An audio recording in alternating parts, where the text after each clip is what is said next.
I will call this Police and Fire Code Committee meeting to order at 7:05. Tonight, we talk about dispatch and then extra officers and firefighters. So we'll start off with the dispatching as first. We have on the phone with us Chief Timms from Hockin College, and we also have on the phone Chief Fitch from the city of Nelsonville, which was down with our drug dog today, so that's why he's not here tonight. Chief Fitch, you want to start it off and kind of give us an update of how we're doing with our dispatching? Well, ever since obviously since we've went with Hocking College as being our dispatch, Chief Timms and I stay in constant communication with one another, and I was expecting a smooth transition, but I really, to be honest with you, it's rare that when you undertake such a change, especially with one department, let alone two departments, that things go as smooth as they went. We're getting excellent service from the dispatchers. We continue to, although they're minor issues, Chief Timms and myself keep continuing to kind of fine tune everything just to make it even better.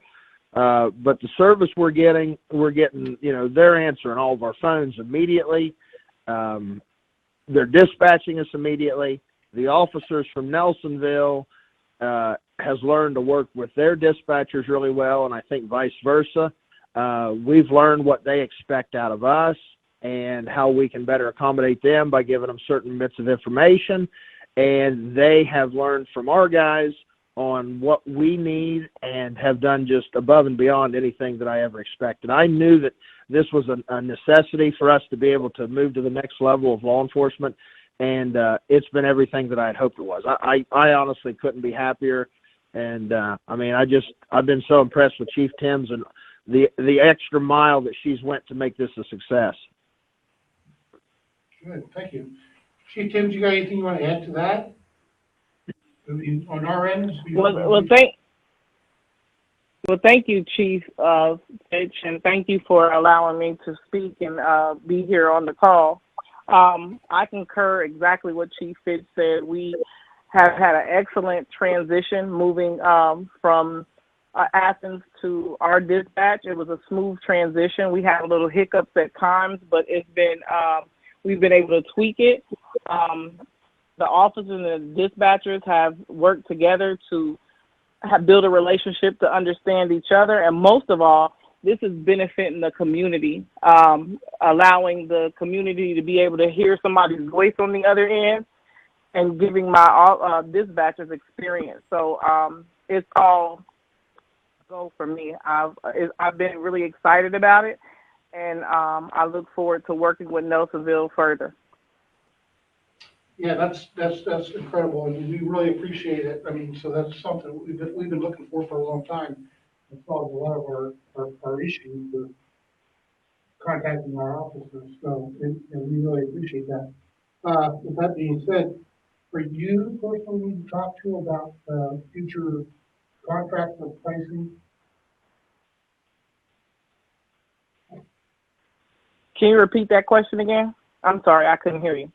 That's okay. It's hard to hear sometimes.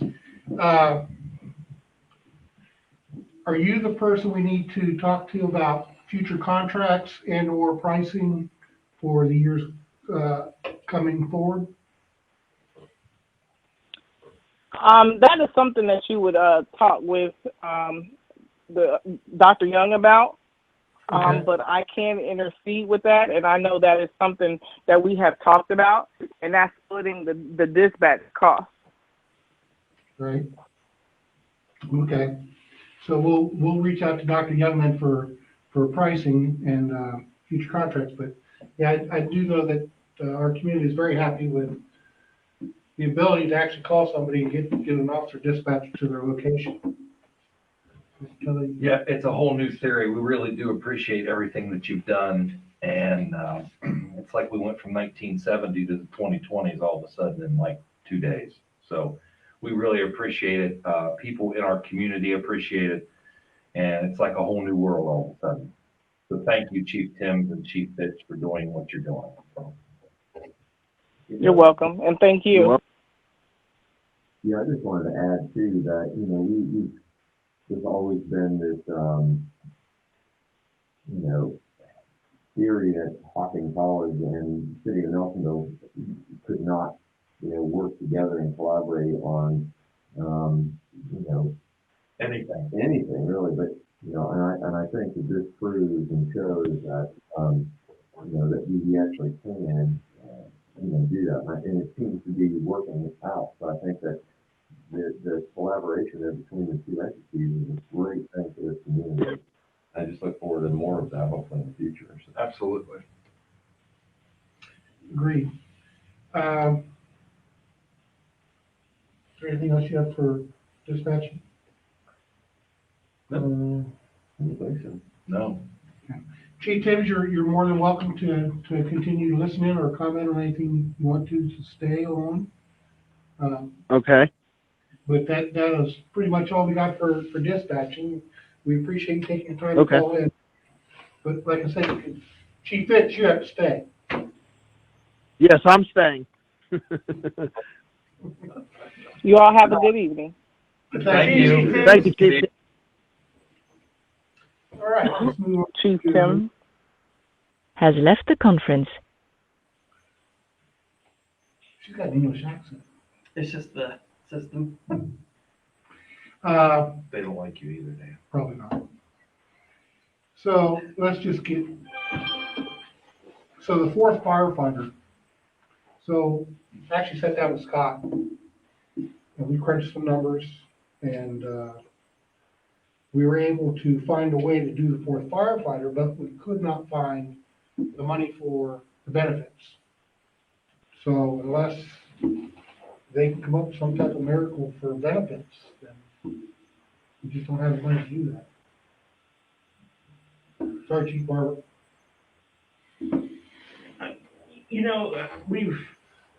We've been, we went over a lot, as you very well remember, both of you. And, I do believe that a fourth full-time firefighter is the next move for the fire department to continue to expand. I believe that because if we're going to, pursue the option down the road of full-on EMS and what that looks like, having a full-time firefighter that we can train up is definitely a win, because in my mind, you train up the fourth firefighter full-time, which will be a minor setback in the amount of part-time. You cash in half your part-time basically to pay for the full-time. And then at that point, if we want to move forward, we can bring on more part-timers, and now you have your core of 4 full-timers working both, and then have your part-timers to augment. I do think it's the next step. We will continue to watch the numbers and adjust, and could come back to you in 6 months with a proposal. But right now, the benefits package could range from as low as $10,000 up to $48,000. And it's that big. It just depends if they're single, kids, if they take our insurance, don't take our insurance. If they don't take our insurance, and they say they get their insurance from their parents or a spouse, and all they do is take the pension, that's $10K for the PERS and the insurance incentive. But if they have a full-on family and everything else, you're looking at the $48K. So, which we do have other employees that the benefits cost more than their salary currently on the books. It's just the way the cookie crumbles. So as the year goes on and things adjust, because things rapidly change around here, something changes and we feel we can work it in, I would definitely like to have the option to bring that back and at least propose it. Yeah, I know, because if we find a benefit money somewhere, then I'm good. Yeah, I'm definitely for absolutely 110% for having EMS, because on a personal note, it's happened. I've seen it where the Nelsonville branch is gone on a call. Our guys were up there in 3 minutes or less, and then we had to wait for 20 minutes for the Gloucester to come over nothing against them, nothing against anyone. Full time. But when our guys can be there in 3 minutes, that's a no-brainer. You know, I mean, Especially since I've seen how you eat fries. do what? It seems how I saw you eat fries. You're looking for my future, aren't you? When we were very fortunate, we got to use CARES money to give this dream a boost, really. Yeah. We were able to purchase the gurney and a couple stair chairs and other small pieces of equipment. Stair chairs. But, you know, it was definitely good to have that little boost. Then the next move is personnel, but Yes. we just got to find it. Right. We gotta find the benefit money, without a doubt. Absolutely. Okay. No, I'm good with that. During the finance meeting, I just, asked if it would be possible to wait until at least through the first quarter, if we were gonna bring them on, only because of the expense of it, and we have a lot of expenses that come out in the beginning of the year. So I didn't think that we would be financially able to do so right away, so. Yeah. But yeah, and I have confidence too, this is the first year that we're gonna have really under our belt as far as our actual budget. Yeah. So it's, Hamstring. we wanna make sure that, we wanna make sure we're gonna be okay through that time. And I have full confidence in, Scott and his team and all their departments, so I think we'll be all right. I look forward to that day though, when we do have the EMS here. Yeah. Oh, no doubt. So- I just think it's great that we're actually doing things the way we should. It's progress. Well, a city that's I mean, it stagnant goes, is it a goes city through that fails. finance and then comes to us, and that's just the way it should be. We just don't make blind choices. Well, a city that, sits stagnant is a city that fails, Like stagnant water in a pond. pretty much. Keep it moving, it keeps on growing. Harry, you got anything you want to add to that? No, we're all in agreement. We do a crunch of numbers, and that's exactly what we got coming up to is, I mean, like I said, we found the salary, we just couldn't find the benefits. just continue to move forward and continue to work on ideas and keep training and getting everything else in place. Yeah, but Harry, I'm definitely, the EMS thing, I'm 110% thing behind. I mean, that's a must for our town, because, once, as you well know, when you're, 10 minutes with someone having a heart attack is 10 minutes too long, Yeah. And unfortunately, in my situation, it was something that was, able to wait for that other thing, because, but in some cases, 20 minutes is way too long. We do good right now. We're basically doing BLS without transport, so we're working on transitioning to that. Okay.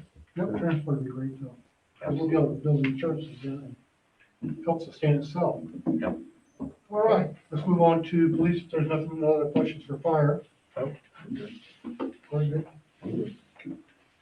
So police, they have in their budget, to add a 10th officer, and Chief Fitch has actually rearranged his budget to fit that 10th officer in without additional cost to his budget. Right. So the way, and Chief, you can jump in and cut me off at any point. The way he was able to do that was, the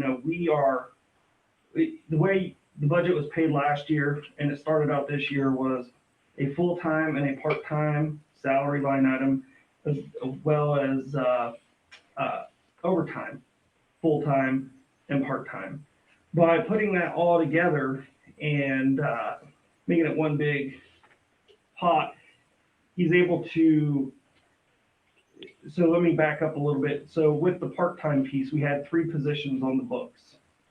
We used one of those positions to hire a clerk, which we paid the clerk significantly less than what we would pay a police officer.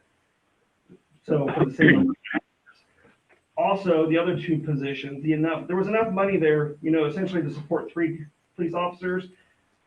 We're using partial money of one of those 3, and then the other 2 we haven't spent at all to make that a reality, to put that 10th officer on the book without asking for more money. So instead of running part-timers, mashing it all into one full-time. Also, by doing that, with the canine officer, he'll be able to run the Panama schedule, providing it works out with negotiations, everything else, 12-hour shifts. And other than a court date or a major incident that runs over, there should be minimal to almost no overtime with maximum coverage for the public by running that Panama schedule. Right. So, and honestly, for the officers, it's a lot of time off. I mean, if I were an officer, I would love the amount of time on. It's 2 on, 2 off, 3 on, 2 off, 3 off, 2 on. I mean, it's weird how it goes through there. Then there's a short day in the pay period. So that's how we were able to propose that, is basically not work the part-timers as budgeted, roll up all that money into the full-time line item to make that a reality. Yeah. Scott, did I miss anything? No, that basically covers it. Corey, as you know, what, January last year, we spent 22,000 22 or 27,000. in overtime. Over That's okay. 45% of Yeah. their budget for the year. And that was the first month. So, you know, I agree with cutting out the overtime. That's They right. write it. Yeah, they're right to take it You don't remember the chart? without overtime. But that's somebody, There's a bar chart that Chief will have, I believe he presents next, that'll show an update of production that they've been doing down there. So I believe there's been a little bit of uptick in production since the last chart for produced raw. I've seen- So, Chief, if I can ask a question. So currently we have, 2 officers out of the office, so to speak, currently, one in training and one on, he's on leave, I think, workers' comp. So, if we change to this Panama schedule, we have additional full-time employees. What happens if we end up, missing it off for a period of time? Are we going to run into potential issues of overtime at that point? Well, not significantly. I mean, now if we have, with the addition of a 10th officer, I'm kind of protected as long as we don't have 2 people off for an indefinite amount of time like I've had this year. But even the past 2.5 months, because unfortunately one of the officers went out on injury leave almost the same time the one left for K9, so they've basically been out for 2.5 months as far as scheduling purposes.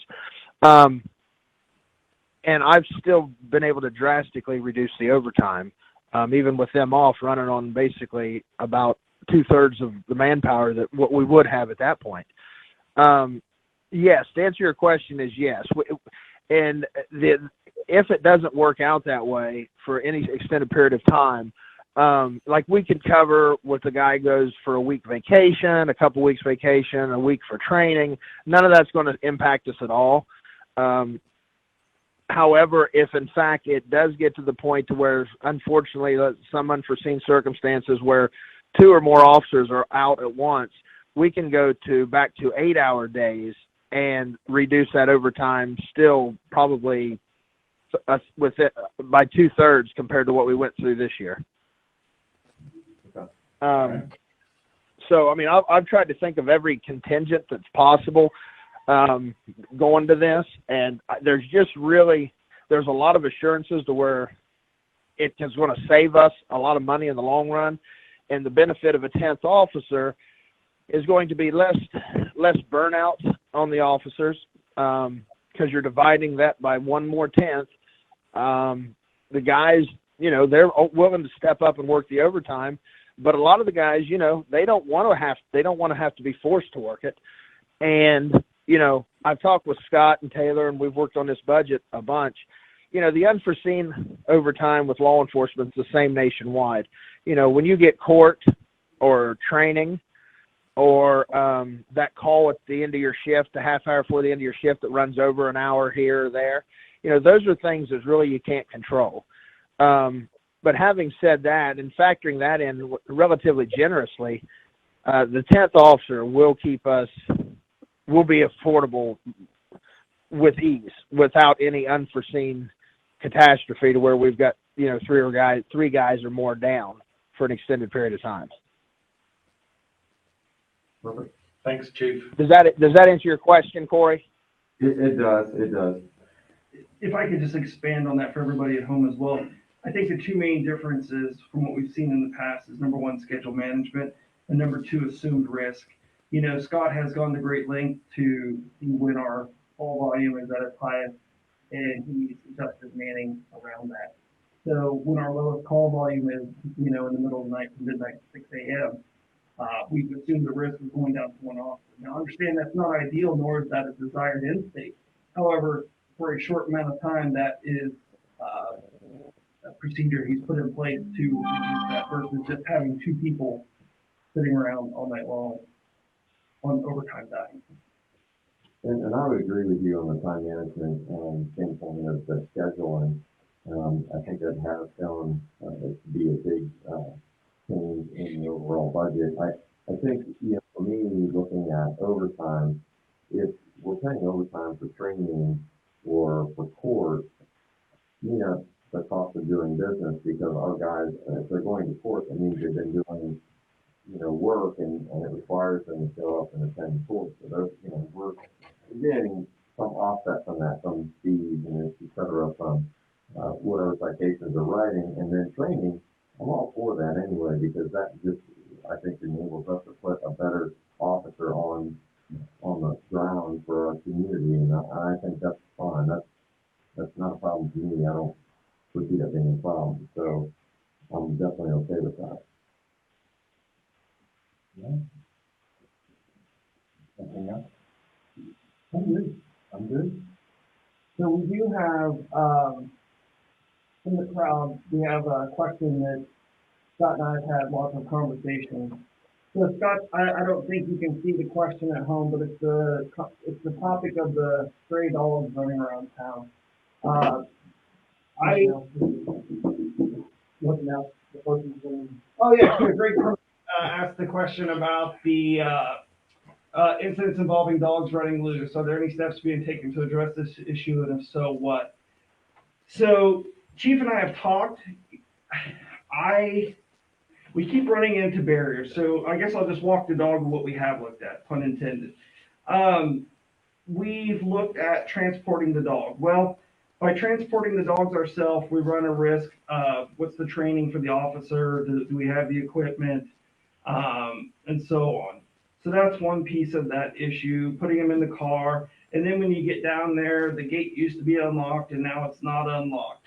So it's really not ideal. And to call out the dog warden, even during the week, seems to be a bit of a challenge now. So I just got a complaint last week, that somebody called the dog warden during the week and they wouldn't come out. In fact, it was one of our officers who was on a response that got to a dog bite. The people were bit by the dog, and then our own officer was bit by the dog, but the dog warden wouldn't come doing anything about it. So it's a continuous problem. So then we looked at, you know, setting up a kennel here, but where does that, what kind of can of worms does that open liability wise? Back to, again, handling the dogs In and the house, we gotta feed them. In the wintertime, they gotta be indoors, right, shade. all that good stuff. Yeah, so I'm bringing it to you as a problem. You know, it's very important to our citizens because it is a real problem.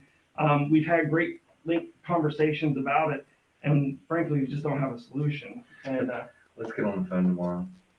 What, Let's call the appropriate. who runs them? The county commissioners? No. No. Sheriffs. Sheriffs? Scott, am I forgetting anything on that one as well? No, those are the issues we run into. I mean, I just want to, you know, concur with you on the fact that we understand that it is definitely a problem, and I would love to have a good, solid solution. It's just, unfortunately, I don't think it would be wise for us, because then you would have additional cost and manpower if we housed dogs for any length of time at all. And, you know, secondly, I mean, I acknowledge the fact that we're getting calls, you know, every couple of days we're going on a dog complaint where a dog's running at large. Sometimes it's as simple as a dog's gotten away from their owners at the house and we help retrieve it and get it back home.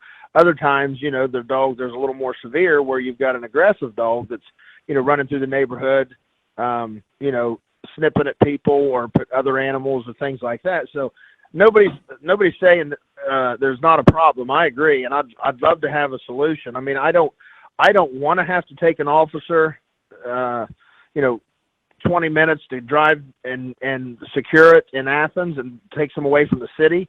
But if we can do that, I don't have a problem doing it if it helps rectify the problem. One of the things that I have talked with the guys about and what ordinances we have as far as dogs at large and things like that, we're going to be stricter on enforcing those. I don't know what the status was in the past of citations issued for animals. However, it works unfortunately to the point to where I think the days of us just giving warning after warning to people for dogs at large and letting their dogs run loose, it has to come to an end. Now that won't fix the problem. I think it will help the problem because you'll have some responsible pet owners that will take that and use it to make sure they keep their dog at leash or at home or safe and secure. However, some of the people that I fear that we're having issues with, it won't affect them much. So the problem will still remain, but I think we can at least eliminate a portion of that problem by more stringently enforcing the animal at large laws that we have on the books at our resources. And if I could just echo to that a little bit, the police department actually arrested a guy not too long ago for a warrant over a dog license. Now, the judge is the one that issued the warrant. We just enforced the warrant, but that's the level of detail that, the guys just aren't letting stuff slide by anymore. And,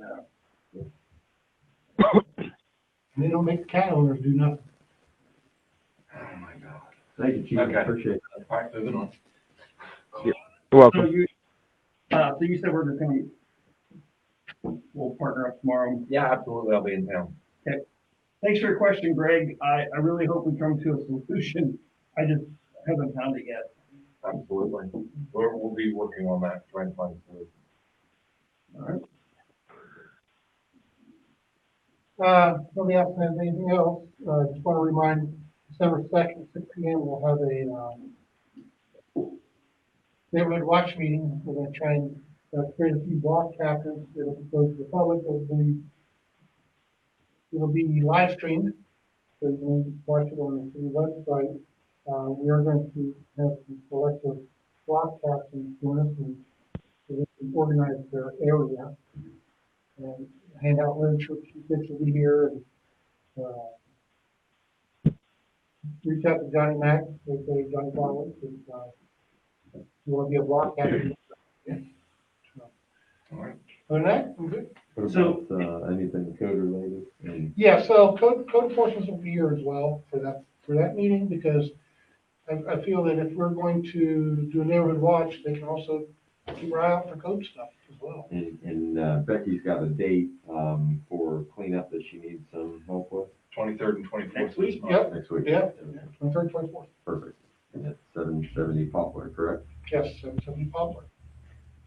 So while we're in committee, I know that we just talked earlier that we need to find out the details on Hawking College contract, but we also need to talk about canceling the 911 contract with the county. Just for the police dispatch. Correct. That's the only contract we had with them was police dispatch. There's no other have no effect on EMS. EMS, for everybody's situational awareness at home, we paid 911 almost $10 per person per capita for 911 dispatching, and that did not include non-emergency. That's the stuff we're talking about that Hawking College is now doing for us. And real quick, let's who signed that contract stating that we were going to pay $48,000 for just emergency dispatch, not non-emergency dispatch? Who signed that? So, you mean from the city? Yeah. That was years ago. It was years ago, We'll find out next meeting. many years ago. The price itself is set by the commissioners, is the way the contract reads. And it's my understanding, just a few years ago, they used to take the non-emergency calls, however that stopped. become a nuisance and so forth. So that's why we're Hawken College. Folks at home don't need to worry about fire because that's already included, and there's no need to worry about EMS. EMS, they also pay a fee like we did for the police dispatching. If you do it based off the population of the county, they pay roughly $3 a person for dispatching.